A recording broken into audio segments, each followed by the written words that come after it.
Bonsoir, aujourd'hui on est au Petit Rungis. On dit merci à Christophe de nous recevoir. Et on a comme invité deux personnages. On a Loris Pedri. Fabio, son fils. Fabio, tiens, tu vois, c'est l'identité.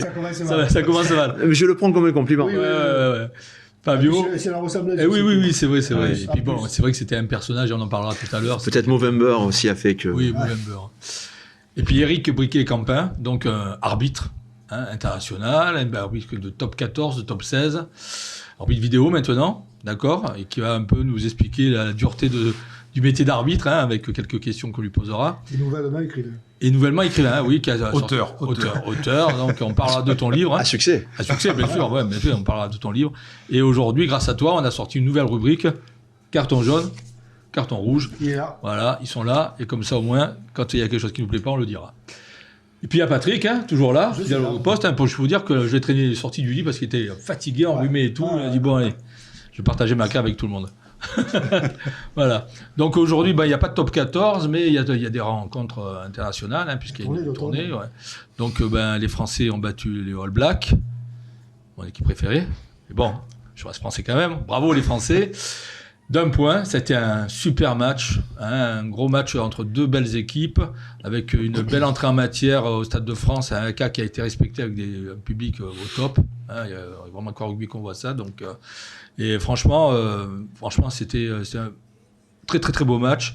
Et bravo pour les Français. Bon, ils avaient besoin de ça parce que ça fait quand même une année entre le mondial raté, le tournoi raté, et puis tous les événements malheureusement qui sont passés, qui sont passés. C'est une victoire. Voilà, c'est une victoire qui arrive bien. Un point, c'est bien. Un point, c'est bon. On le prend. Et puis voilà, il faut repartir sur une bonne dynamique et on espère que tout ça nous permettra de voir du beau rugby dans les mois à venir. Patrick.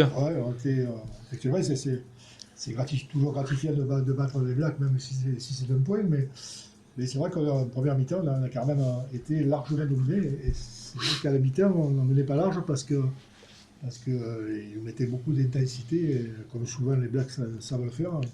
Et c'est vrai que je n'étais pas très optimiste à la mi-temps. Et puis il y a un éclair de génie de Ramos, je crois, qui donne un coup de poignard aux Blacks, sur ce coup de pied. À suivre. Le pied de Ramos à suivre avec l'essai de Bielbarré le Speedy Gonzalez de l'équipe de France. Extraordinaire. Et voilà, je pense que ça met un coup de massue au Black qui était plutôt dominateur à ce moment-là. Et on a eu un regain de forme. Et je trouve que le BAM aussi a pas mal apporté. Avec notamment les rentrées de Charles. Qui a fait un gros match en défense. Il nous sauve. Tout comme Jean-Baptiste Gros aussi, qui a fait les deux derniers matchs. Où il fait des gros matchs en mêlée et en défense. Je crois qu'il a fait 17 plaquages en 53 minutes le match précédent, et là il a fait 10 plaquages pour un pilier, c'est énorme. Donc voilà, c'est vrai que ça fait plaisir battre les Blacks, surtout que ça fait 3 fois consécutivement. Toi, Fabio, tu l'as vécu comment ce match? Je l'ai vécu intensément, comme je pense tous les Français l'ont vécu. Et puis d'entrée, avec cette extraordinaire Marseillaise, c'est pas gentil pour le foot, parce qu'on aime le foot et qu'on aime l'équipe de France, quoi qu'il en soit. Mais quand on passe d'un match de France-Israël où il y a 10 000 spectateurs au Stade de France, avec une tension latente, 4000 personnes des forces de l'ordre sur place, à 82 000 personnes, on va dire, pisse, dans une superbe ambiance, et puis surtout cette mise en scène, je sais pas si elle est extraordinaire. Des jeux de lumière, bleu, blanc, rouge, cette Marseillaise arrêtée au bout d'un couplet, chantée a cappella. Quelle fierté, quel bonheur. Et puis ce projecteur sur le haka. Respecté. La mise en espace du haka est extraordinaire. C'était tout simplement extraordinaire. Ah ouais, c'était super beau. Et toi, Eric, dans ton fauteuil, t'avais pas de carton à sortir là. Non, mais c'est la meilleure place pour un arbitre quand on est justement chez soi, comme ça, à regarder tranquillement un match. Je partage ton avis, Patrick. Voilà, mi-temps, j'ai envoyé un texto à Franck Massiello. Je dis, on va en prendre 40. Parce que les Blacks gagnaient systématiquement toutes les collisions. Chaque fois qu'ils avançaient, ils transperçaient notre défense. Et puis finalement, il y a cet éclair. Et ensuite, une équipe de France vraiment très besogneuse et très héroïque en défense. sans pour autant baisser les bras. Et voilà, un match est jamais perdu. Cette fois-ci, on le gagne d'un point. Par le passé, on l'a perdu d'un point. Ouais. On en a pleuré. Ouais, ça, Mais voilà, et c'est la 3e victoire de suite face aux Blacks. Et c'est pas à négliger. C'est vraiment pas à négliger. C'est pas arrivé. Ouais, complètement, c'est extraordinaire. Et puis, Je n'étais pas né d'ailleurs, les 40 ans. c'est impossible. moi non plus, on nous en a parlé. mais on a quand même la malchance. Bon, c'est vrai qu'on s'est fait bouger en mêlée, on s'est fait bouger dans les intentions, de partout, mais on perd notre pilier droit d'entrée. Ouais. Donc, Colombe rentre un peu à froid, des mêlées, se fait gangasser. C'est pas facile de rentrer Non. contre les Blacks. Hein, c'est pas... Alors que sans chauvinisme aucun, Jean-Baptiste refait un gros match. Oui. Un gros match. Et là où tout à l'heure, tu disais à juste raison que je pense qu'il a progressé, nous pensons qu'il a progressé dans le jeu. Pas qu'en défense, sur les ballons portés également. Je crois qu'il y a un essai que l'on met, peut-être l'avant-dernier essai, où il touche 3 fois le ballon. Sur les attaques respectives. Très impliqué dans le jeu. Très impliqué dans le jeu. Ouais. Ouais. C'est vrai que Ça, c'est bien. c'est plutôt nouveau. On n'avait pas. Dans son registre. Ouais, complètement. On n'avait pas l'habitude de voir ce Et registre. comme tu disais tout à l'heure, il sort d'une longue période de blessure aussi. Il jouait blessé. Ouais. Il a longtemps joué blessé avec son problème au cervical. Et voilà quoi, il a mangé son pain noir. Je pense que le meilleur reste à venir. Hein. Bah, tant mieux pour Toulon. Tu le re-signer, hein. Bah oui. Voilà. Oui, maintenant il faut le re-signer. Ouais, ça, c'est. Ouais, mais là, c'est pas de nous. Ouais, donc, Mais il a re-signé. Il a re-signé l'année dernière. Ouais, donc, bah oui, alors ça va. ouais. Avec un arbitre. Il y a un arbitrage tout en discrétion. Géorgien, ouais, tout à fait. Ouais. Alors comment tu l'as trouvé l'arbitrage? Il a fait le match qu'il fallait pour accompagner cette rencontre. Voilà. Jeune d'ailleurs. Jeune arbitre, 30 ans, je crois. d'une grande discrétion, mais il s'est malgré tout imposé comme il le fallait. On a vite vu qu'il gagnait le respect des deux équipes, des deux capitaines, qui sont des relais importants, et donc des joueurs. Il n'y a aucune décision qui prête à polémique, ni pendant le match, ni par la suite. Donc ça veut dire que Non, mais le match match parfait n'existe jamais, bien évidemment, mais par contre, voilà, il a été correct, mais il a apporté, tout à fait. Et d'ailleurs, il n'y a pas eu de carton. Pas de carton, Je pense pas, non. pas de décision de ce qu'on appelle les HID, High Impact Decision. Il n'y a pas de décision qui viennent peser sur le match. Il n'y a pas eu besoin. Il a fait ce qu'il fallait quand il le fallait. Et ça, c'est ce qu'on attend d'un arbitre aussi. Bien sûr. Mais ça a été un gros match et je pense que c'est un peu la lignée de ces matchs de tournée là, cette année. Je vois qu'il y a de beaux matchs. Alors, malheureusement, c'est aussi, pour faire un constat, hein, il y a des équipes qui sont en train de sombrer, comme le Pays de Galles.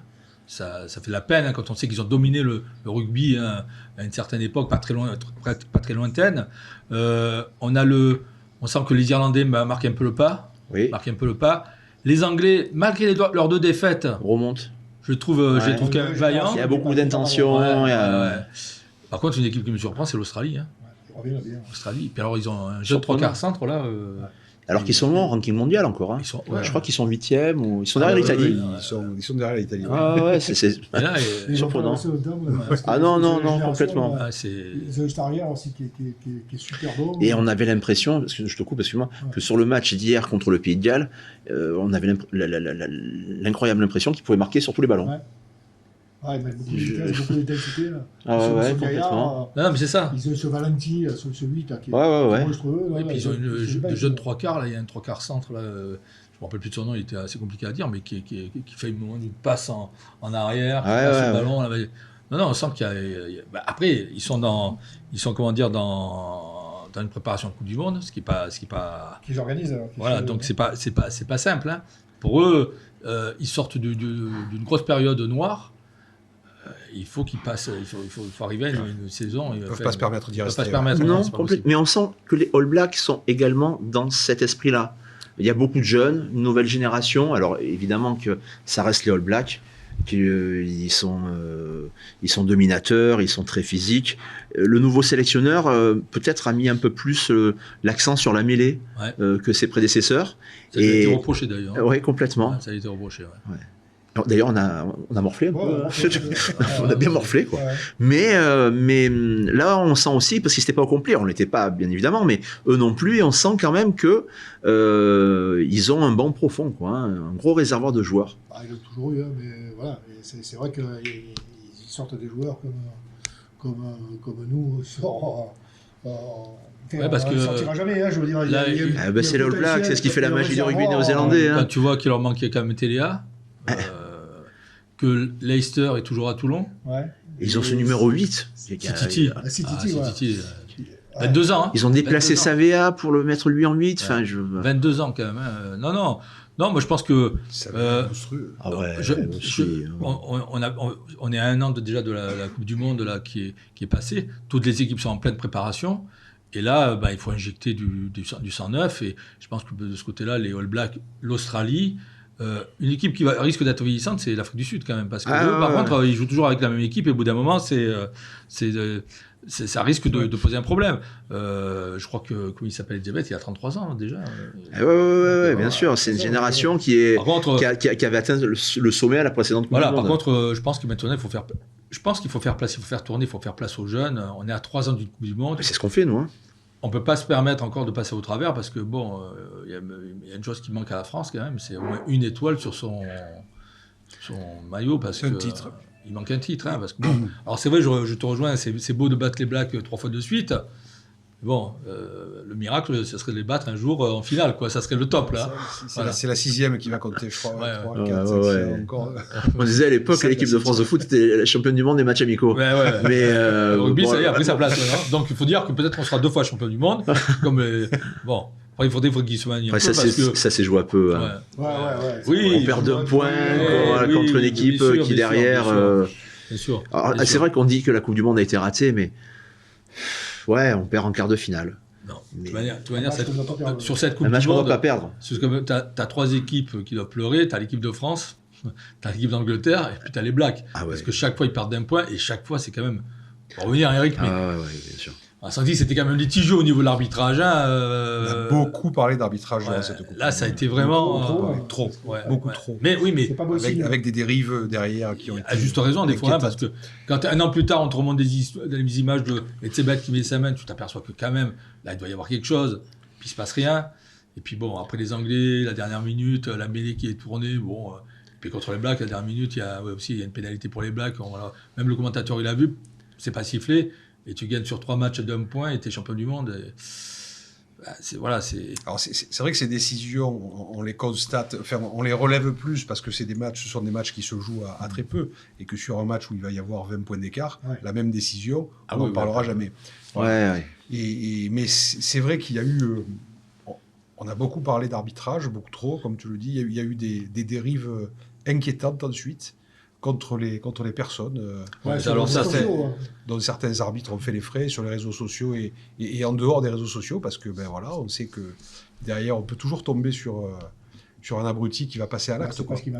Et moi, là où ça m'inquiète, c'est pour nos jeunes arbitres au fin fond des départements. Parce que l'exemple qui est donné par ces fous sur les réseaux sociaux, il fait tache d'huile malheureusement, et ça ruisselle ça aussi vers le bas, et je ne voudrais pas qu'un jour on ait un jeune collègue, là, ou une jeune collègue, on a de plus en plus de filles qui viennent à l'arbitrage, qui soient victimes d'un mauvais geste, quoi. Ça, c'est dramatique. Si on revient à l'arbitre géorgien, je crois que lui, il a eu un mauvais geste. Tout à fait, il a pris un coup de couteau. Tout à fait, un coup de couteau, absolument. En Géorgie ou en Géorgie. Oui, il y a des endroits où les choses se règlent plus radicalement, on va dire. Non, mais c'est vrai que le problème, c'est qu'aujourd'hui, il y a une telle passion qui est en plus déformée par les réseaux, parce que le problème, c'est aussi... Oui, complètement. À chaque mission, on en parle. Hein. Si on revient sur le cas de Melvin, qui aujourd'hui, est sanctionné parce qu'il a dit une connerie, ok, mais ça a pris des proportions énormes, aussi bien au niveau des sanctions, parce que je trouve que c'est un peu disproportionné. Et après, on a appris que derrière, même sa famille a été menacée, qu'il a été menacé. Oui, bien sûr. Ça prend aujourd'hui des proportions terribles. Moi, petit arbitre vidéo, je reçois régulièrement des menaces. Ah ouais. Voilà. Ouais. D'accord. Allez, on va dire 2 fois par an. Ok. D'accord. 2 fois par an. Petit arbitre vidéo. Oui, arbitre vidéo, mais ouais. je suis pas, quand je dis petit arbitre vidéo, je suis pas une personnalité de premier plan, voilà. Mais les gens arrivent à trouver, c'est très facile de trouver les coordonnées de quelqu'un maintenant, je veux dire. Oh, et moi, il y a même quelqu'un qui m'a appelé en me disant qu'il allait arriver en retard. Je me demandais qui c'était. C'était Eric. Il m'a dit, je vais arriver en retard. Je dis, ok, d'accord, mais vous êtes qui? Non, c'était rigolo. Mais non, mais c'est vrai que maintenant, maintenant, les réseaux, alors déjà, nous, quand on est au stade, on entend, hein, je veux dire, bon, moi, je suis assez calme au stade, donc je regarde le match. Je suis plus dans l'intérieur. Bon, après, j'explose quand il y a un essai et tout. Mais des fois, les gens, déjà, ils comprennent rien. Les gens, souvent, nous, on a des... Bon, moi, j'ai une autre association et je dis aux gens, bah, venez, vous allez assister à un match de rugby. Les gens me disent, non, mais j'ai peur parce que je comprends rien. Je dis, ne vous inquiétez pas, je dis, il y a 92% du stade qui ne comprend rien. Donc, et puis tu vas pas jouer. Et voilà, donc c'est pas grave. Et même l'arbitre comprend rien des fois. Même l'arbitre aux comprend gens. rien. Donc, c'est pour ça qu'il a besoin d'un arbitre vidéo, d'un bon cœur. Alors, ça se sort plus, quoi. Ça se sort plus. Non, mais c'est vrai que c'est compliqué, c'est difficile mais tant que ça reste encore dans l'arène, dans le stade, bon, c'est maîtrisé, on sort, on a passé un bon match, on rentre chez soi, bon, on va boire quelques bières, mais là, après les réseaux, ça continue, tu vois, c'est la prolongation, et puis alors, et puis ça s'arrête pas, quoi. Et puis tu es insulté, hein, mais je crois que, bon, lui, il est toujours banni. Hein, Après, il le cherche un peu quand même. Hein, oui, c'est vrai. Tu t'enflammes rapidement. T'es sanguin, t'es toulonnais, mais c'est bien. Il faut dire les choses. Dans notre nouvelle formule de club de supporters, je l'ai mis dans la communication. Je trouve qu'il était. T'es sûr? Oui, voilà. C'est bon. Mais, surveille. Hein. Ouais, je surveille d'un œil. Ouais. Surveille. Moi, comme le lait sur le feu. Hein. Il me fait rire parce que des fois, les gens ils commencent à s'emporter. Parce que moi, tu sais, le nombre de messages que j'écris et que j'efface. J'ai dit, putain, parce que là, ça mais complètement. Et lui, non, par contre, il écrit en voix. Ah, mais ouais, mais parce que. Il est comme ça. Oui, mais il a raison. Il va très loin, mais il a quasiment toujours raison. Ben oui. Ça me fait plaisir. Mais honnêtement. Mais bien sûr qu'il a raison. Et puis, il y a toujours une mauvaise foi en face où les gens vont dire, bon. Complètement. Oui, alors vous êtes des Toulonnais, vous êtes ci, vous êtes là, et hop, dessus, on se fait. Mais on nous veut du mal. Voilà. Non, je veux dire, on se sert de ça depuis toujours. C'est un précepte qui nous transcende. Je me demande même si les arbitres ils venaient pas à Toulon en disant bon il faut les. Non, si, pas gagne. Peut-être que dans les années 80 il y avait des consignes. Le peut-être de trop dans ma phrase, mais oui, clairement. Sous leur Ferras, il y a quand même eu des trucs. Des horreurs. Des horreurs. Il y a des anecdotes par rapport au bouquin sur des récits de joueurs, des trucs mais extraordinaires. Il faut aussi expliquer que Fabio a. Je ne sais pas ça pour ça. Et aussi dans le littéraire, puisqu'il est l'un des instigateurs du livre les gueules du rugby. Gueule du rugby, ouais. Donc voilà, c'est. Oui, gueule de rugby. Un ouvrage que je recommande d'ailleurs. Pour les jeunes qui. On a même un bref passage. Oui, complètement. Vous étiez invité. Et puis vous avez vos portraits. Oui, bien sûr.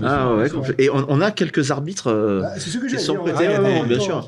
Bien sûr, on a quelques arbitres, on a quelques présidents. Complètement, bien sûr. Il y a Monsieur Ruiz aussi, exactement. Et puis on a quelques présidents. On a eu Mourad Boudjelal, on a eu Max Guazzini, on a fait le président Bouscatel, Pierre-Yves Revol, et puis on a également des mascottes. Il y avait la mascotte de Biarritz. Tu ne l'auras jamais parce qu'il n'y en a pas. Non. Il n'y en a pas, mais quelque part on en a un peu eu. On a fait Gilles Panzani, plus qu'une mascotte, c'est le symbole. C'est le symbole. Voilà, c'est l'image du Rugby Club Toulonnais. C'est un totem, Gilles. Alors, je voulais revenir sur les consignes anti-club. Très, très sincèrement et très honnêtement, je ne pense pas qu'aujourd'hui on puisse se permettre, qui que ce soit, qu'on soit dirigeant de la Ligue ou dirigeant de la Fédé, de passer une telle consigne. Ça, c'est...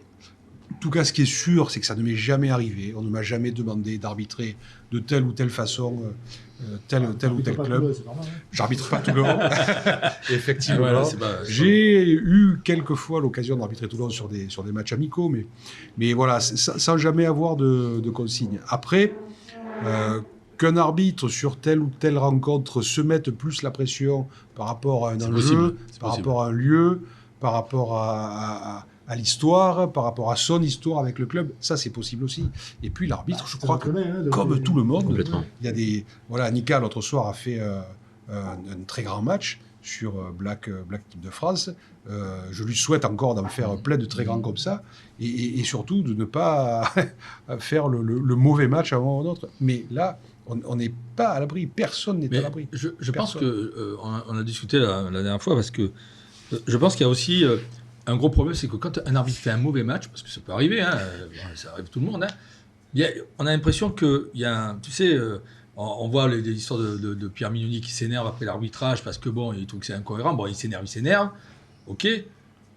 Bon, de suite, on casse Pierre Mignoni et il y a un silence sur l'arbitrage. On ne dit pas oui, peut-être. Alors que peut-être que si ça venait des arbitres qui disaient bon, ben, c'est vrai, ok, ben, je me suis loupé, il y a peut-être ça qui. Ça arrive dans d'autres sports, hein, les mecs qui reconnaissent bon, j'ai peut-être fait une erreur et tout. Peut-être que ça calmerait les esprits. Alors que là. Bon, il prend 9 semaines et en plus maintenant ils reviennent sur le tout parce qu'il y a un problème de mise de forme, voilà, donc c'est dans la procédure. Ouais. Voilà. Les arbitres, en tous les cas, et la cellule de haute performance maintenant et Franck Massillo quand il s'en occupait jusque-là, ont toujours été, avec les clubs, en tout cas, très transparents sur des mauvaises décisions. Quand une mauvaise décision est prise, elle est assumée.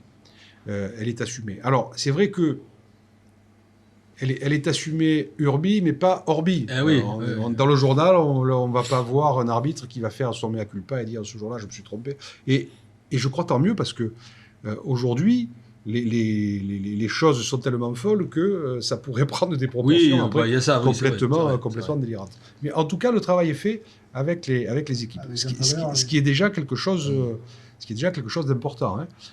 Après, c'est vrai aussi que certains arbitres sur le terrain se trompent, s'en rendent compte et le disent. Ça, on le voit que dans le rugby. Hein. Oui, ça c'est vrai. Si on regarde les autres sports, je ne stigmatise pas le foot en particulier, mais je parle de la totalité des autres sports, l'erreur d'arbitrage avouée sur le terrain, c'est quand même... ça arrive, et c'est quand même quelque chose de très rugby. Et puis après, il y a les erreurs qu'on fait sur lesquelles on ne se rend compte qu'après. Oui, bien sûr. Moi, le premier, à la vidéo, pareil... en regardant le match après, je dis putain, comment as-tu pu laisser passer ça? Ou comment as-tu pu pousser sur telle ou telle décision? Quand on est dans un effet tunnel pendant le match, on suit. Et c'est qu'après le match où on se rend compte qu'on s'est planté. Comme on dit, souvent, avec Gérard Bourriani, c'est lui qui a toujours dit si on me dit que je ne vais faire que 8 erreurs dans un match, je signe de suite des bien sûr. Après, le tout, c'est d'être cohérent et que les erreurs qu'on fait ne coûtent pas une rencontre à l'un ou à l'autre. Parce que ce sont de ces erreurs-là qu'on va parler ensuite. Ça, on va en parler tout le temps. Bon, Fabio, toi, tu aimes bien le rugby, non? Éperdument. Et pourquoi? Parce que j'ai eu la chance d'avoir un père qui m'a transmis des valeurs. Et parmi ces valeurs-là, un amour viscéral pour le rugby club toulonnais. Au-delà du rugby, en général. Un rugby viscéral, une passion pour ce club-là. On est parti vivre en Italie pour des raisons professionnelles pour mon père. Donc on était loin de Toulon. Je me rappelle qu'à l'époque, les matchs n'étaient pas retransmis. On les écoutait sur RMC, sur une petite radio, tout ça. On a connu ça. Et quand on est loin, ça nous rapproche encore plus, quoi. Et voilà, quoi. Je remercierai jamais assez mon père d'avoir pu me léguer cette passion pour le club, quoi. Pour le rugby en général, pour l'équipe de France, pour le... Bon, après, on se rend compte à travers le bouquin que ce qu'on vit à Toulon, probablement que les autres supporters le vivent pour leur club, et que tous les clubs sont bien, et que tous les rugbymen sont bonnards. Mais nous, on ne veut pas se mélanger. Non. Et on a ce côté-là, voilà, déjà, on nous veut du mal. Voilà. Après, on ne va pas trop boire des coups à la fin du match avec les joueurs de l'équipe en face. Non. Donc... je me suis rendu compte à 40-45 ans que les autres clubs étaient bien. Et voilà. Et que, en fait, ils avaient rien contre nous, quoi. Mais presque plus qu'ils nous craignaient qu'autre chose, quoi.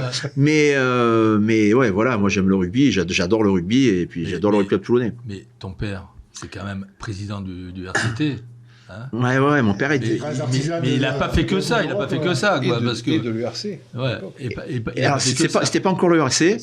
Alors, il a participé. Il est arrivé à un moment où le rugby devenait professionnel. Alors, avec les bons côtés que je vais vous expliquer, les mauvais, quand il a fallu payer l'URSSAF sur les joueurs, parce qu'à l'époque, donc c'était une période un petit peu charnière du rugby. Et il s'est retrouvé président en même temps que d'autres présidents qui étaient, pour l'époque, Jacques Hérodor à Perpignan, Pierre-Yves Revoil à Castres, René Bouscatel à Toulouse. Et à l'époque, ils avaient fait le club des présidents. C'était pas encore la Ligue de rugby, c'était les prémices de la Ligue de rugby. Et puis, ils ont fait l'Heineken Cup, la première Heineken Cup où les Anglais n'ont pas voulu participer. Ils nous ont pris de haut, voilà, ils nous ont pris de haut, clairement, quoi. Et les Français vexés, ils ont dit, on va pas faire une Coupe d'Europe, on va en faire deux aussi, une pour les grands, une pour les petits clubs ici et là. Donc on a été la risée du monde entier et la deuxième Coupe d'Europe existe encore, puisqu'on l'a gagnée il y a 2 ans, je crois. Tout à fait. Donc voilà quoi. Alors évidemment, c'est une belle fierté quoi. Et quand je croise encore les présidents qui sont toujours là, qui ont participé. Les Bouscatel, je crois qu'ils avaient des liens particuliers. Ils étaient très particuliers, ouais. Ouais, avec Pierre-Yves, ouais. Mais avec René aussi, avec René Bouscatel. Mais Pierre-Yves Revoil ils étaient fusionnels tous les deux. C'était le yin et le yang. Pierre-Yves est toujours quelqu'un de très très bien sur tous les rapports, quelqu'un d'inaccessible dans ses affaires ici et là. Et il aimait l'authenticité de mon père. Voilà quoi, il aimait un peu le personnage, il aimait un peu faire des bêtises, un peu voilà quoi, il aimait et mon père l'admirait parce que c'était un personnage froid avec une garde rapprochée et donc l'un et l'autre s'appréciaient pour des motifs différents. Mais il y a un autre point pour lequel je suis très très fier de mon père et j'arrêterai là après. Parce que, non, mais tu peux non, mais c'est qu'il a largement contribué à l'accession de l'Italie dans les 6 nations. Voilà, donc... Parce que vous êtes de Florence, c'est ça ? On est de Lucca, exactement, à côté de Florence, c'est la ville aux 99 églises. On a habité 6 ans à Florence, par contre tu as raison, ma grand-mère avait des hôtels à Florence, tout ça. Avec mon oncle, mais on est de Lucca et mon père a largement avec Luciano Benetton à l'époque qui était le président de Trévise et voilà quoi, donc il a eu gain de cause. Pendant 20 ans, une vingtaine d'années, on a été un peu, je dis on pour l'Italie, alors que je suis profondément français et que quand il y a France-Italie, non mais honnêtement, l'Italie c'est mon père, la France c'est ma mère et ma mère on n'y touche pas quoi, donc je suis pour la France. Mais comme toi, tu es pour les Blacks. Pour tout, contre. Et puis il a le physique. Voilà, il dégage un truc sauvage. Non. Ah bon donc voilà. Voilà.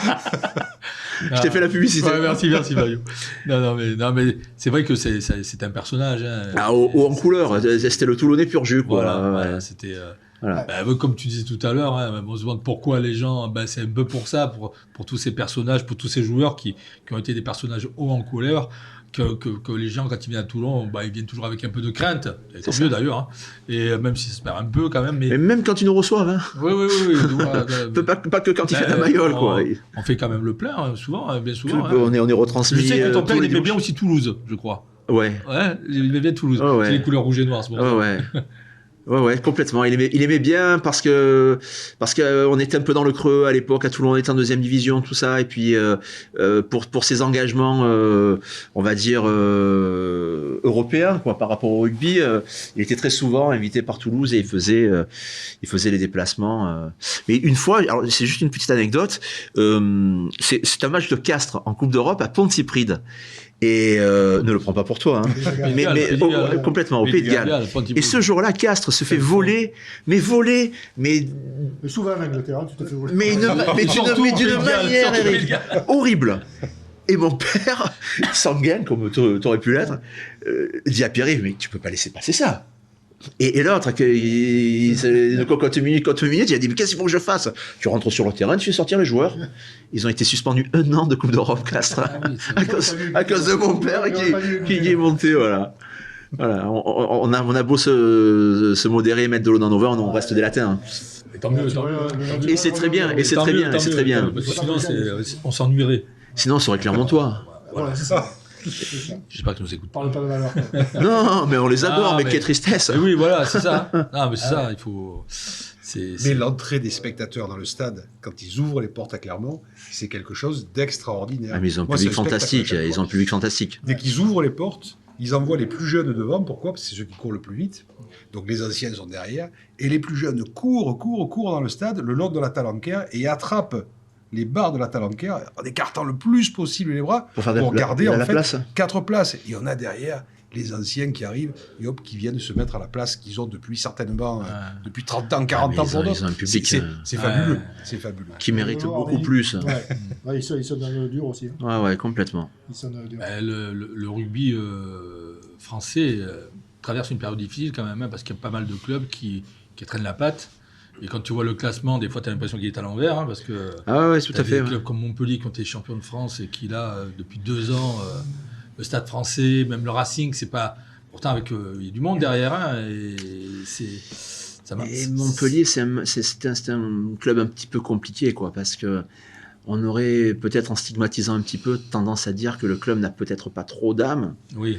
Alors, l'arrivée de Bernard Laporte suffle un peu, je pense, un peu de caractère au truc, mais enfin, c'est pas Béziers, c'est pas Narbonne, c'est pas Nîmes à l'époque. Ah, Voilà, il y a quoi. pas- il y a pas- ça manque de culture. encore. Et voilà, donc... Et aujourd'hui, Béziers, Narbonne et Nîmes, ils sont Béziers, plus là. Béziers, Ah, Béziers, ils- Béziers ouais, va ils- peut-être ils vont va monter, peut-être ouais. faire le- Mais Et puis, ils ont été rachetés. hein. Ouais, c'est Ouais. ça.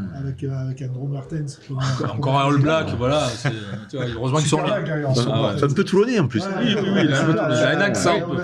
Il a l'accent un peu Un bon mec, Ah, un super, super bon mec. super. Ah ouais. Mais non, mais c'est vrai que c'est compliqué. Hein. C'est compliqué. On parle de l'arbitrage, mais c'est compliqué aussi au niveau des clubs. C'est compliqué au niveau du public qui a du mal à suivre aussi, hein, parce que Et alors, l'arbitrage, c'est tellement compliqué qu'il a fait le livre. c'est vrai. Oui, tout à fait. Oui, là. Alors, pas du tout pour expliquer l'arbitrage. Ah non. C'est ça le Ah, comble. merde. Alors, vas-y.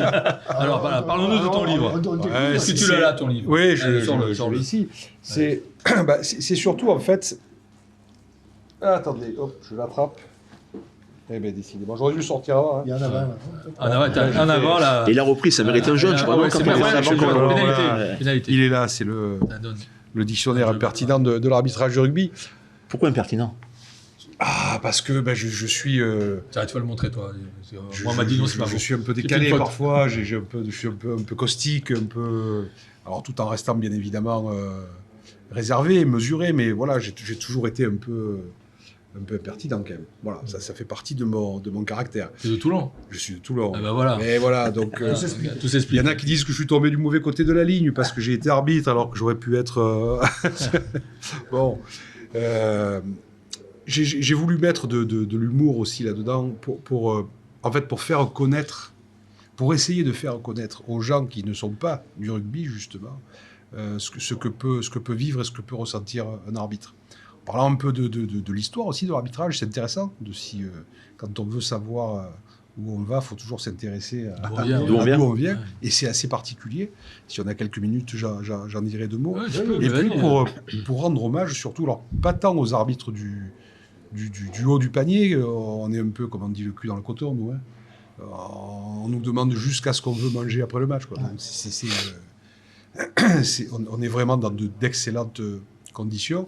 Et moi, je pense surtout aux jeunes arbitres, femmes et hommes, qui, tous les samedis après-midi ou tous les dimanches, vont au fin fond d'un quartier ou au fin fond de nos campagnes pour que les gens puissent pratiquer le rugby. Et c'est à eux que tout le mérite revient. Ils sont à peu près 2800, 2900. On n'est pas assez. Il manque encore un peu de monde. Mais voilà, moi je voulais rendre cet hommage-là aux arbitres du rugby, mais à tous les arbitres finalement, à tous les officiels de match qui sont des bénévoles, parce que là pour le coup à ce niveau-là on est vraiment bénévoles, qui permettent aux autres de pratiquer leur sport.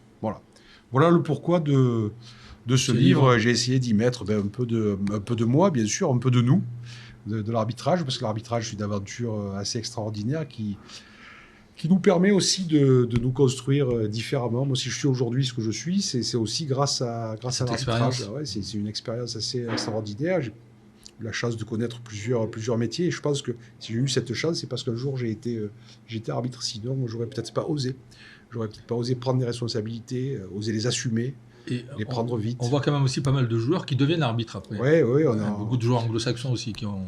Alors, chez les anglo-saxons, effectivement, c'est une réalité un peu plus forte que chez nous. Ça arrive chez nous. On a par exemple Adrien Marbeau, qui était un joueur de 3e ligne. Bonour aussi. Saint-Vincent-Tyras, Bonour, qui a été champion de France avec Béziers. Chez nous, en PACA, on a... Il a dit une bêtise.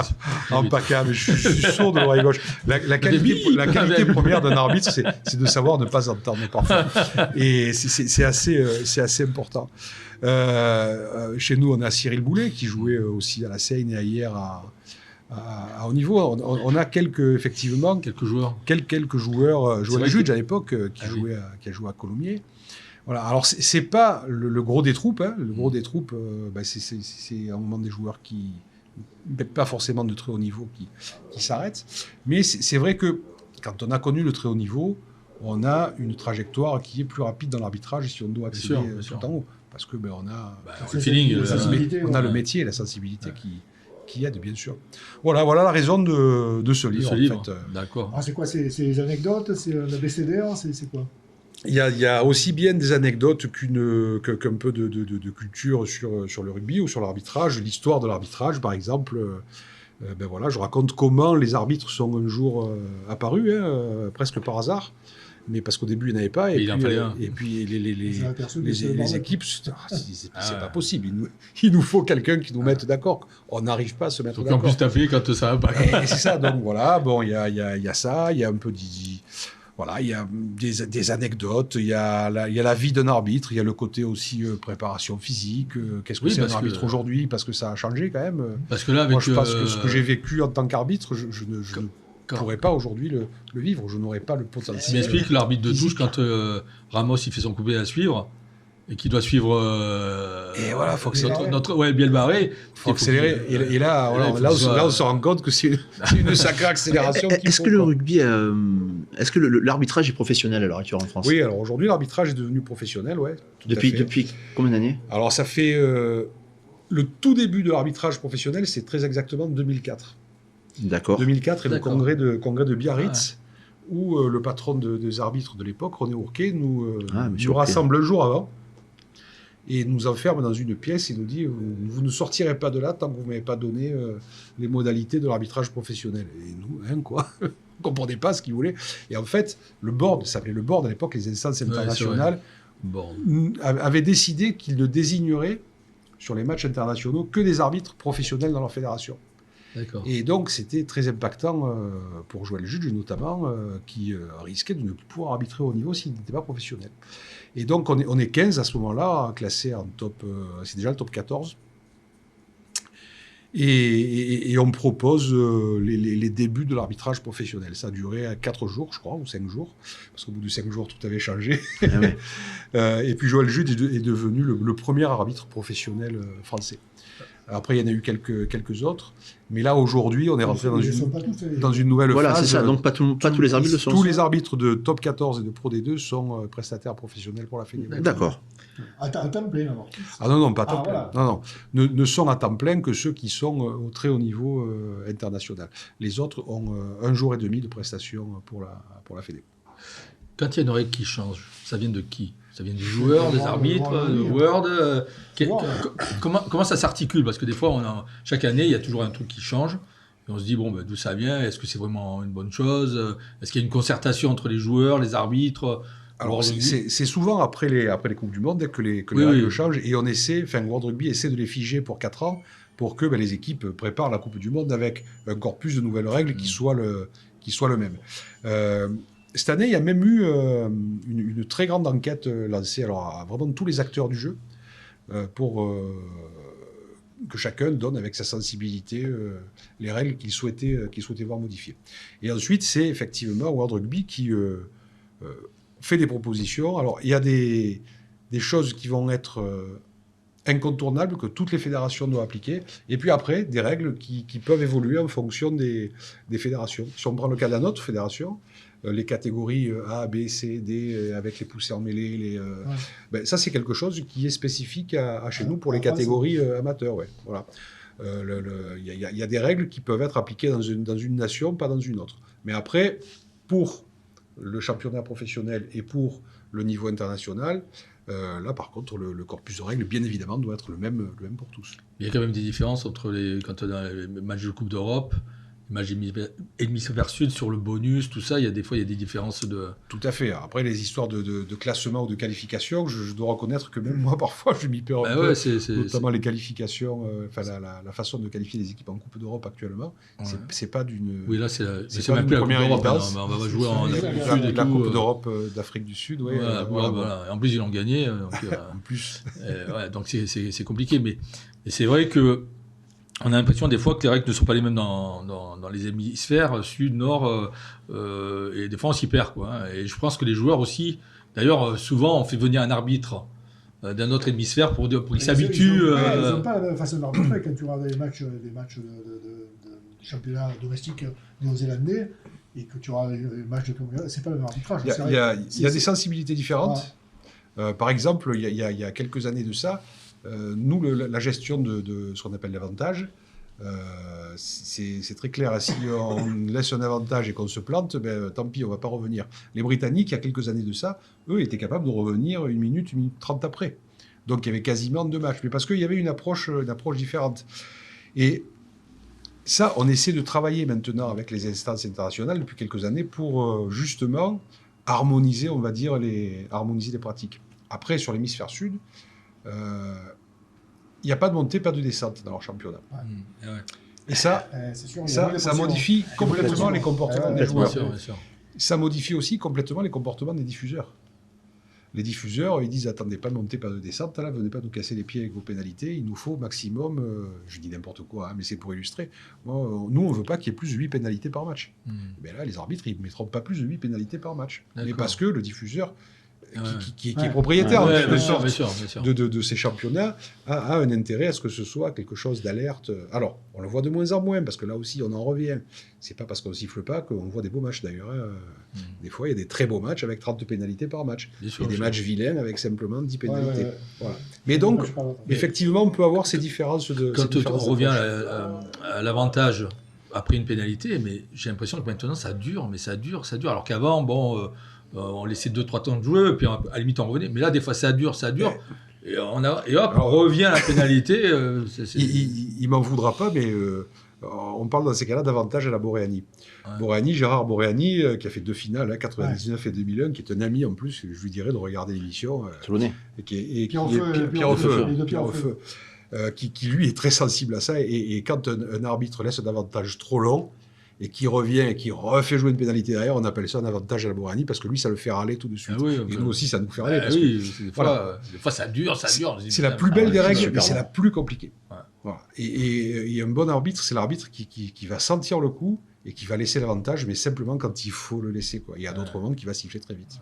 Voilà. Ok. C'est sympa parce qu'aujourd'hui, tu nous as apporté un souvenir de toi. Ouais. Un carton jaune et un carton rouge. Toi, t'as pris le rouge. J'ai pris le rouge. Et oui, ils n'ont pas trop servi, ils sont tout neufs. Ils sont tout neufs. Donc, nous, on va les utiliser là. Hein. J'en distribuais pas beaucoup. On va déjà donner les cartons et après, Patrick donnera les résultats. Il est en train de tapoter sur son téléphone pour retrouver les résultats. Là, je les ai trouvés. Bon, alors, qu'est-ce qu'on fait? On donne les résultats d'abord? Comme tu veux. Allez, donne les résultats, on donnera les cartons après. Voilà. On va les laisser patienter un peu. Alors, je vais commencer par les filles. Ah ouais. Par les filles qui sont en pleine bourre. Elles sont allées gagner au Stade français 34-18. On les arrête plus. Bonus offensif. Belle. Ouais, donc elles sont troisième actuellement. Les filles de Pierrot. Les filles de Pierrot, c'est le du président Montaner. Ah oui, le président Montaner, complètement. On a reçu il n'y a pas longtemps. Comme pas caché leur objectif en début de saison en disant qu'elles voulaient monter dans l'élite, donc elles font ce qu'il faut. Elles en prennent le chemin. Ouais, elles n'arrêtent pas. Bravo. Après, bon, il y a les Goders, je suis allé voir le match d'ailleurs des Goderman qui ont battu Bourgoin 38-8, le bonus offensif aussi. Les Alamerceries, par contre, ont perdu à Grenoble 29-15.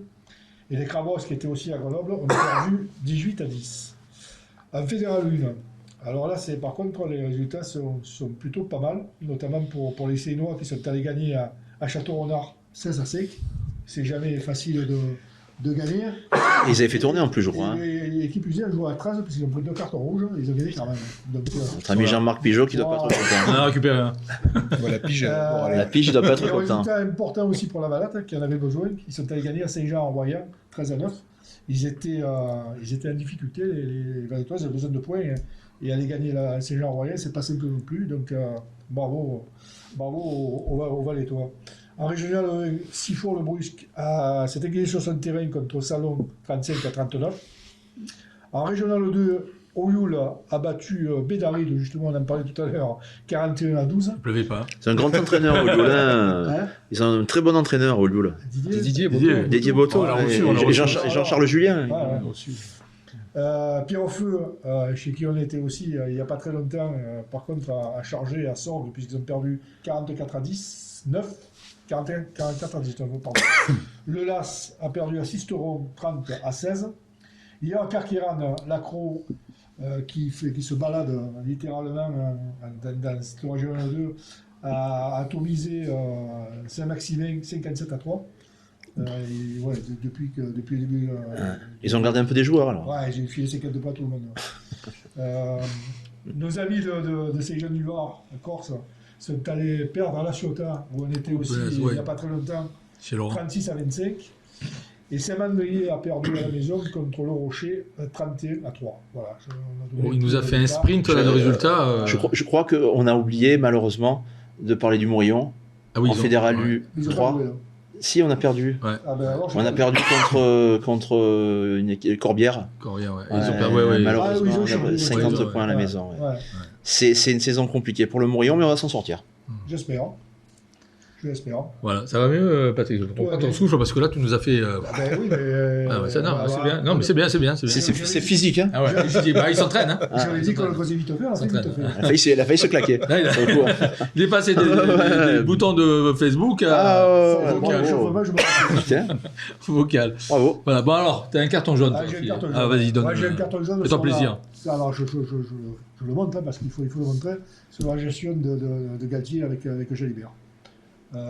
J'ai le sentiment quand même que ce garçon qui il me semble, des qualités, ben, il est en train un peu de le tuer, notre ami Galtier, en lui préférant bizarrement 3 Toulousains devant, puisque le titulaire c'est une Tamac, derrière c'est Ramos, il y a une cale d'absence de Ramos, C'est Dupont. C'est Dupont, donc il est numéro 4. Ce qui paraît bizarre quand même sur la forme du moment de Jalibert. Alors moi je trouve que alors, même si Jalibert a pris une décision qui malheureusement je crois qu'il va payer parce que le fait de vouloir quitter Je pense que c'est tiré une balle dans le pied. Ouais, mais après moi je pense qu'on peut le comprendre. Je vois ce qu'il fait aussi avec Serein, ce qui n'est pas trop bonheur non plus. J'ai l'impression qu'au niveau gestion humaine, c'est pas ça. Alors, on le savait un peu, parce qu'on l'a pratiqué. Ouais. Je crois qu'à Montpellier aussi, il avait démontré qu'il n'était pas un king dans ce domaine-là. J'ai l'impression que c'est pas une pointure. Quoi. Alors, Fabien prend des décisions qui peuvent paraître un petit peu, par moments, pas incompréhensibles, mais difficiles à comprendre, on va dire. Effectivement, Jalibert, c'est le numéro 1 bis, quoi. Bah oui. Voilà. Mais il n'a pas fait non plus une Coupe du Monde extraordinaire. J'ai l'impression qu'il a eu beaucoup de chance, beaucoup d'opportunités de pouvoir prouver en équipe de France. Hein. Je ne parle pas de Bordeaux où il marche sur l'eau à Bordeaux. Mais en équipe de France, peut-être que on s'attendait, peut-être que Fabien s'attendait à ce qu'il pèse un petit peu plus sur le jeu. Moi, j'ai le sentiment que c'est un garçon qui a besoin d'être en confiance pour pouvoir s'exprimer. Ouais. Et j'ai pas l'impression que Galtier le met suffisamment en confiance pour qu'il puisse, quand il le fait jouer contre le Japon, qu'il le fait jouer 20 minutes. Je comprends. Le gamin, il a 20 minutes pour prouver que et il fait 20 mauvaises minutes. Il fait 20 mauvaises minutes. Parce qu'il a 20 minutes pour prouver. Ouais, je sais bien. Souvent, dans ces cas-là, tu surjoues. Et quand tu surjoues, tu fais des conneries. C'est compliqué. C'est un peu un cercle vicieux. Je veux pas prendre la défense de Fabien Galtier coûte que coûte. Hein. Non, mais quand on a quand même la chance de pouvoir compter sur Ramos, qui est quand même une assurance tout risque. Ouais. Il fait encore 100% au pied, là, je crois. Oui. Voilà, contre les Blacks. Bon. Et puis c'est un joueur dont on... extraordinaire aussi. Et puis il fait jouer, quoi. Et puis Ramos, on en parle, mais on en parle moins que d'autres. C'est ça. Et Je trouve que Jalibert. Ramos, c'est le Dupont de cette année, tu vois. Ouais. Et je veux dire, on a essayé sur Dupont, mais sur les derniers matchs... Ils sont rentrés, j'ai l'impression, Dupont et Ramos dans la gestion de jeu. Ils n'ont plus à prouver que ce sont d'extrêmement bons joueurs, et ils sont rentrés dans la gestion. Ouais. Dupont en rassure, il est là, il fait ses coups, il fait moins de coups d'éclat, il va moins jouer pour lui. Ouais. Ramos, pareil, quoi. À la limite, celui qu'on a le plus derrière maintenant, c'est le petit Bielbarré, voilà. qui est devenu un peu Ça y est. l'ovni du rugby Ouais. français derrière. C'est ça. Alors que les Bah, deux voilà, autres sont c'est extraordinaires. Ramos, tu peux le mettre pilier droit, il va être bon, quoi. On le met ouvreur, il est bon. On le met. Peut-être qu'on en fait un peu trop, non. D'ailleurs, moi, je vais filer mon carton rouge à Fabien Galtier. Ah, Fabio Pédé, je crois que tu allais dire. Moi aussi. Fabien Galtier, oui, c'est incroyable. Non, mais parce que moi, je veux bien que l'équipe de France ait battu 3 fois les All Blacks. Ouais. Mais de dire que c'est l'équipe d'Antoine qui a battu 3 fois les All Blacks, au bout d'un moment, ça gonfle. Je veux dire, c'est l'équipe de France, c'est pas l'équipe d'Antoine. Ils sont 15 à jouer, voire plus sur le Ouais, terrain. tout à fait. C'est vrai qu'il Voilà. a fait les déclarations maladroites. À la fin du match, il a dit ça. Il a dit ça, c'est l'équipe d'Antoine qui a battu 3 fois les All Blacks. Bon, c'est bon. Parce qu'on se cherche. héros. C'est la tête de gondole, donc Ouais, c'est voilà. Et puis ça, mais c'est c'est au trop, on en niveau fait trop. politique également, quoi. hein. Ouais, mais on en fait trop. C'est l'antithèse d'Mbappé, Antoine. hein. Antoine, il loue sa maison, Antoine il est parti aux États-Unis. Au bout d'un moment, tu es là. Alors, c'est sûrement un garçon charmant et qui a plein de qualités et tout, mais tu en arrives à avoir. Putain, à dire, putain, mais stop, Trop de Dupont. stop, il y a d'autres joueurs qui Mais méritent. il est toujours bon. C'est Ouais, vrai, mais et là, il a été contre les Blacks, on l'a moins vu, et on a vu d'autres joueurs. Mais parce qu'on s'est habitué à ce qu'il soit très bon, Voilà. Bah, à ce qu'il ait de bonnes décisions. Est-ce qu'il fait un mauvais choix dans le match? Ouais. Et à un moment, il fait Ouais, 2 en avant. ouais, bah, il a- En première mi-temps, et 2 fois, tu dis putain, il fait en avant quand même. hein. Ah ben, C'est pas un extraterrestre, le ça, c'est petit. clair. Mais après, on est un sport d'équipe, et c'est vrai qu'on dit toujours qu'au rugby, on gagne à 15. Ben oui. Voilà. Ben oui. Et- 23. même et à il y a 23, 23, voilà. Quand je dis à 15, c'est tout ça pour dire que c'est vraiment un collectif qui gagne. Et on n'a pas cette habitude dans le rugby de starisation en Non, fait, c'est vrai. de quelques joueurs. Après, il faut reconnaître que Dupont, Ramos, aujourd'hui, Bielbarré, d'autres sont parfois des extraterrestres. On a une équipe de certains qui sont Ah ouais, complètement. hors normes. Alors, pour autant, est-ce qu'il faut tout le temps parler d'eux quand ils louent leur maison, qu'ils vont faire leurs courses? Je ne sais pas. Ouais, voilà. on- Je trouve que ça, on est une société après, ça de déborde un petit peu. communication Oui, aussi. mais après, voilà. Après, maintenant, c'est. Mais est-ce qu'on ne demande pas peut-être aussi de, Ah, mais c'est sûr. de le placer en. Non, mais c'est pas forcément de son C'est la fait, figure hein. de proue du rugby C'est français. pas- hein. Oui, mais on en a besoin parce que on a envie d'y croire. Et puis que malheureusement, on a encore raté une Coupe du Monde. Ouais, je sais bien, le tournoi a mais, encore raté. Et, mais malgré tout, le et si tu veux rugby redorer un peu le devient. blason, il faut mettre quelque chose en avant. Bon, il a été faire ces Jeux Olympiques à 7. Bon, et là, il est nominé pour être le meilleur joueur à 7. Bon, ok. Non, Mais c'est. clairement pas, on est d'accord. Mais voilà. On est d'accord. Après, au bout d'un moment, il faut Mais arrêter. quand même, quoi. Il faut- il passe à 7, il a une médaille d'or. Bah oui. Enfin, Mais bon, le rugby à l'heure actuelle n'a pas encore dépassé le foot, mais on n'est pas loin. ouais, oui. On n'est pas loin. C'est dommage. Quand on voit ce qui se passe, je reviens sur à 3 jours d'écart entre 10 000 pour France-Israël et 82 000 où tout se passe bien en France All Black, avec une Marseillaise qui est montrée le lendemain dans tous les journaux. Tellement elle est belle, tellement elle est chantée, tellement elle est vécue Oui, de manière c'est beau, saine bien sûr, bien et sûr. pas de manière récupérée. Ouais, bien sûr. Au rugby, rien n'est récupéré. Bien sûr. On a besoin de mettre quand même quelqu'un. Si c'était Serge Blanco, on parlerait de l'équipe à Serge. Mais tout à fait. On s'est toujours trouvé des idoles aussi. On a Serge, besoin. On a besoin. Wilkinson, voilà. Ah, bien sûr. À un moment, c'est des gens qui sont. Le Toulon d'Oumaga. Oui. Oumaga. Mais on en a besoin. On en a besoin en France. C'est des de gens ça. qui C'est sont c'est ça, au-dessus cette du lot. identité qui est représentée par un homme, plus que par une équipe, hein, par un homme, parce qu'on a besoin de ce héros, de ce Gaulois qui va essayer de défendre la patrie. Mais des fois, Ah ouais, complètement. des fois, c'est un peu lourd. Ah quoi. ouais, c'est vrai. C'est surtout qu'après, Ah ouais, c'est vrai, c'est vrai. après derrière, il faut prouver. Et sur le maillot, pour l'instant, on n'a pas d'étoile. Et tu as des équipes, même l'Angleterre, qui a été champion du monde, et a été champion du monde grâce à qui? Un mec comme Wilkinson, Ah, et qui complètement. était un super joueur. Mais Complètement. bon, et pourtant, lui, il a écrit un livre, mais bien plus tard. Mais je pense qu'aujourd'hui, il faut assainir un petit peu le rugby, partir sur des bases solides. C'est-à-dire qu'on est 23 à gagner une Coupe du Monde. On va être 23, voire plus, parce qu'il y a. Mais il faut resserrer l'équipe, quoi. Et c'est pas forcément parce que demain Dupont il se blesse. Eh ben, Dupont, c'est arrivé, hein. Dupont n'était pas là pour le tournoi. on a perdu contre l'Irlande à Marseille. Quoi. Ça devient dramatique. Quoi, Ouais, complètement. Il faut arrêter ça. Il faut se dire, c'est comme là, les All Blacks ou tout. Alors s'il manquait de ces bêtes en Afrique du Sud, ça y est, le monde s'arrête. Non, il faut arrêter. Je pense qu'il faut passer à autre chose. Oui, non, c'est sûr. Il faut passer à autre chose. Mais on a besoin de cette importance-là et de ce que peut représenter le gamin pour ce sport et pour la société. Ouais. Et c'est pour ça que c'est hyper important d'aller voir aussi. Exactement. Avec Patrick, on va souvent voir les matchs britanniques. On va en Grande-Bretagne, là, on va aller à Liverpool au mois de. Et là-bas, ils ont un sens du rugby qui est un rugby spectacle où les gens après boivent une bière ensemble et tout. Il n'y a pas de rivalité entre clubs. Il n'y a pas de joueurs qui vont être plus mis en avant que d'autres. Et c'est une fête. C'est un sport de fête où on se regroupe. Oui, laissons Dupont grandir. La star, c'est le rugby, pas le joueur. Voilà, et que la prochaine fois en Australie, il ramène la première étoile, ça serait parfait. Il ne faut jamais aller boire une bière avec l'adversaire. Surtout là-bas, c'est des pintes. Hein. Daniel H, Michel Sapin, André Réau ne comprendrait pas tes propos. Je sais. On me l'a reproché il n'y a pas longtemps d'ailleurs. Bon. Et puis le petit Dupont, ouais. Il nous rappelle un peu Jérôme quand même. Hein. Oui. Ouais.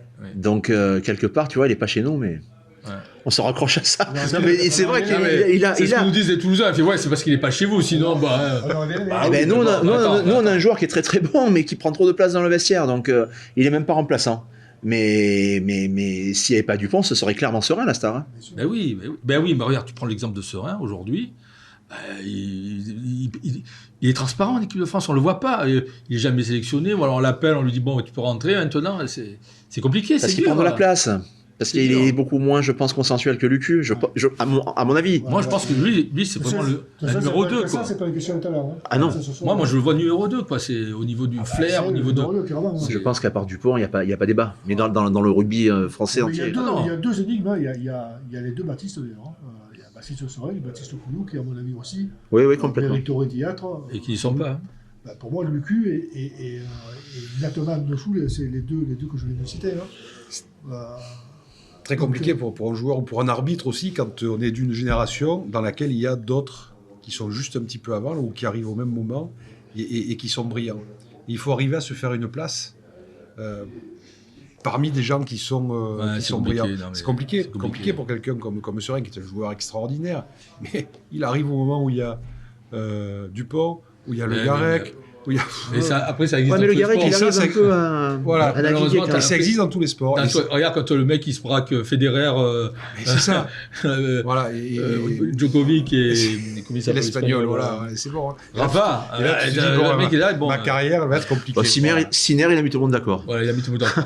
Par contre, j'ai oublié de te demander quelque chose, c'est un sifflet, parce que là on arrive à la fin du match. Alors j'ai pas porté de sifflet, je n'ai plus de sifflet. Oui, en vidéo t'as pas de sifflet. Ça te manque pas, ça te frustre pas un peu? Il y a des fois, ça démange. Bien sûr qu'on préfère tous courir. Bon, moi je peux plus courir, donc je peux plus courir. Moi non plus. Mais nous, on n'a pas le droit de mettre des cartons. Tiens, je te file là. Peut-être pas un rouge, mais un jaune. À qui? Au président de la Fédération française de rugby. J'ai le droit. Bien sûr. Ça met personne en porte-à-faux. Hein. Non, je pense que l'affaire Jaminet a été un peu trop expédiée, quoi. Et que même si les propos sont inacceptables, intolérables, nauséabonds, je pense qu'ils sont sortis d'un propos et que sous l'emprise de l'alcool, on peut dire n'importe quoi et c'est un bon petit. Qui est fragile, il faut qu'on s'occupe de lui. On le dit tout le temps. Et dire que ce petit-là ne sera jamais resélectionné, voilà, c'est nul. Parce qu'il va être bon quand il va revenir. Bien sûr, c'est nul. On va l'aider. Il a repris l'entraînement collectif d'ailleurs. Voilà. Ça fait plaisir. Ok. Écoutez, messieurs, merci. Oui, putain, oui, c'est vrai, il y a tout le monde. Et le retour de Pierrot. Le retour de Pierrot. Putain, ouais, c'est vrai, Bayonne. On a une voix qui est arrivée de derrière et tout le monde Bayonne. T'as vu comment c'est fait rappeler à l'ordre? Nous, l'arbitre, même l'arbitre. C'est la régie. Et oui, parce que beaucoup de gens, enfin, il y en a beaucoup qui pensent que comme l'équipe de France joue, il n'y a pas une journée de championnat. Mais oui, on joue contre Bayonne. Bravo, monsieur l'arbitre. Et on joue contre Bayonne. Voilà. Avec certainement des ambitions, parce que la pression est surtout longue, ouvertement. Donc ça va être un match compliqué. Il va nous manquer quelques joueurs. Il faut espérer qu'il y en a d'autres qui arrivent un petit peu, qui reviennent. Notamment JB, Gros, Gabé, sans doute, et Et Charles, voilà. Olivon. Je pense qu'on va récupérer Frisch et Sorin n'y est pas allé, donc les problèmes ne se posent pas. Mais bon, voilà, ça va être un match. C'est toujours des matchs sympathiques, de toute façon, que les Bayonnais. Oui. Parce que c'est un club ami. Oui. On en a. Clairement. On en a. Et c'est le déplacement préféré des Toulonnais. Ouais. hein, Ouais. Donc, Et j'espère que les Bayonnais nous aiment aussi, parce que Oui. nous on les aime en tout Oui, cas. Oui, non, mais on a y a toujours pas de été bien problème. reçus. Ah, ouais. Franchement, Ils boivent là-bas aussi. Hein. Pardon? Ils boivent là-bas aussi. Hein. C'est une des rares destinations où on est vraiment bien reçus. Donc, Ah, ils sont bons les Bayonnais. Voilà, donc. Mais Et bon, puis quel spectacle là-bas aussi, quoi. Ah oui. Bah là. Ah, c'est... Jean Daugé, c'est énorme aussi. c'est- Ils étaient venus il y a quelques années, ils n'avaient pas une belle équipe, les pauvres, ils avaient pris une 60aine de points. Oui. Ils avaient fait un spectacle dans les tribunes Ouais, extraordinaire. Ils avaient fait La chenille, tout ça, ouais. c'est Ah ouais. magnifique. Ah, mais ça c'est bien, ça c'est le beau rugby. ça. Ah ouais, C'est le complètement. beau rugby, ouais. Donc voilà, donc on les reçoit À 14h30 samedi. 14h30, donc je pense que le temps sera Oui. fixe. Hein. L'équipe de France joue à quelle heure? 21h, c'est ça? Ouais, il me semble. Mais ils jouent vendredi, l'équipe de France. Oui, je vais Vendredi vendredi, soir. bah, Alors, vendredi, c'est bon. vendredi, Ah, ouais. Aucune excuse pour pas être au stade Mayol alors. Ouais, Même ils ont- Mayol, ils ont- Mayol est plein en ce moment. Bah oui. Mayol sera plein. Ouais, à 90%. On n'a pas fait de guichet. Non mais bon, ils sont On n'avait contents. pas loué, mais. Et On voilà, a reçu donc, Mathias Sicard la dernière fois, nous a dit qu'ils étaient contents au niveau du remplissage du Et stade. puis, il n'y a pas de raison. On est quoi? On est 5e? 4e? Enfin, tu sais, à Toulon, c'est difficile. Hein. Oui, puis Quand on est dernier, c'est parce qu'on est dernier. Quand on est cinquième, parce qu'on est cinquième, parce qu'on joue moins bien. Parce que- Bayonne, leur place de balle, ça veut dire qu'on sera dans les 3 premiers. Quoi. Voilà. Voilà. Donc, Voilà. Il n'y a pas matière A. Ah non, Bah, pas du tout. Donc mathématiquement, on sera mais- tous au stade. Hein. Et puis un vrai plaisir, il serait pas. un vrai beau Non, plaisir non, de non, revoir je- Pierrot de sur le terrain. La fête du livre. Ah oui, c'est vrai. Ah oui, et puis oui, faut pas oublier qu'il y a la fête du livre. Hein, il est là. Hein. Donc vous pouvez retrouver Donc, donc je serai Eric. place d'armes au moment du match, mais je regarderai le match sur Place T'auras d'armes. RMC. Ah ouais, j'aurai le téléphone. Voilà, c'est ça. C'est-à-dire samedi dimanche, vendredi samedi. Vendredi, samedi, dimanche. Donc il sera là donc, à la place d'armes. Si vous voulez voir son livre se faire dédicacer, ben, il sera là. Il vous recevra avec J'aurai plaisir. mon téléphone et je regarderai le match à Voilà. 14h30. Tu n'auras pas le temps avec toutes ces Ah, dédicaces. Je pense, je le trouverai. Ok, bah écoutez, merci, ça a été bien sympa. On a Merci pas à vu le vous. temps passer. Merci à vous.